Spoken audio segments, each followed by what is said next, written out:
remember for the first half of 2025, I was just thinking to myself, damn, this is going to be a horrible year for horror movies.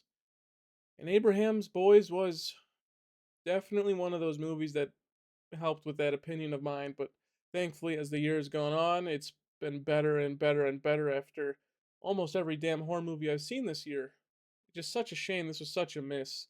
From the director that brought you VHS 85, I think it should be 85. And that, that's not a crazy VHS movie. It's just something that's happened over the past couple years. And I didn't know that going into this movie though. Back in, I want to say June or May when this movie came out. I could be wrong on one of the two, but oh, this movie sucks. I mean, this movie really sucks. And after, I think Sinners came out like a month or two before this. And that was maybe my favorite vampire movie ever, and it is maybe my favorite movie this year, like period. Let alone not just horror, but just period. I was really looking forward to like anything vampire related, and we had Nosferatu last year as well. I just thought we were getting something great here. And it really feels like you're getting something great from the second this movie starts. You have some amazing performances out of every single person in this movie, from the kids to the dad to the mom. I think everyone acts out of their fucking minds in this movie. Like acting wise, I think they're doing amazing acting. I'm not saying they're nuts, but I think they're doing an amazing job at acting. And visually, this movie's absolutely stunning. Like, I'm genuinely surprised at how good this movie looked.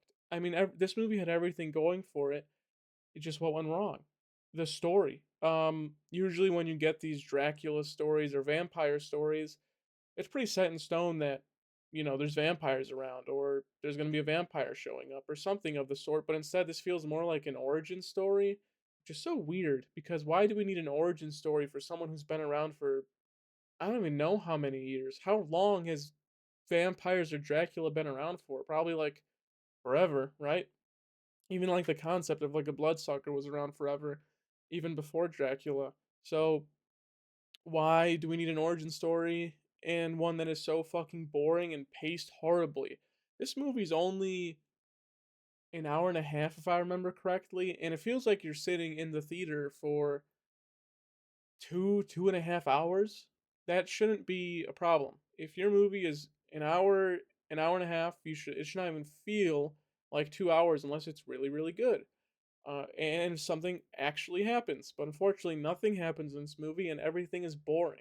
Even a lot of the dialogue tries to be pretty comedic, but at the end of the day, it's all just boring and slow, and nothing fucking happens. And then the movie ends, and you're just like, was I supposed to get something out of this? And it's really like such a shame this movie just wasn't good story wise, and I don't know who to blame. Is that the writers? Is that the director? Was the director the writer? I really don't know. Just everything about this movie from a story point is just horrible. Like, there's nothing positive I can say about this movie from a story point. It's just nothing great. It's just the acting carries this movie. Visually, this movie looks fucking amazing. I don't know what the budget was on this, but everything just, I mean, I'm looking at these names, and these aren't like, household names or anything, but I think they all acted amazingly. Like, I just don't know what the fuck went wrong with Abraham's Boys.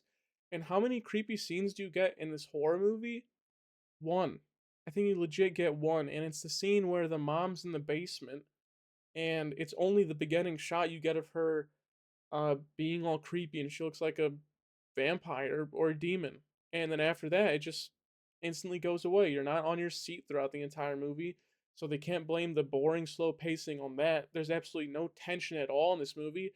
The only tension there is that you're waiting for something cool or scary or even like creepy to happen, and yet none of it happens throughout the entire fucking 90 minutes of this movie, except for the one I just mentioned.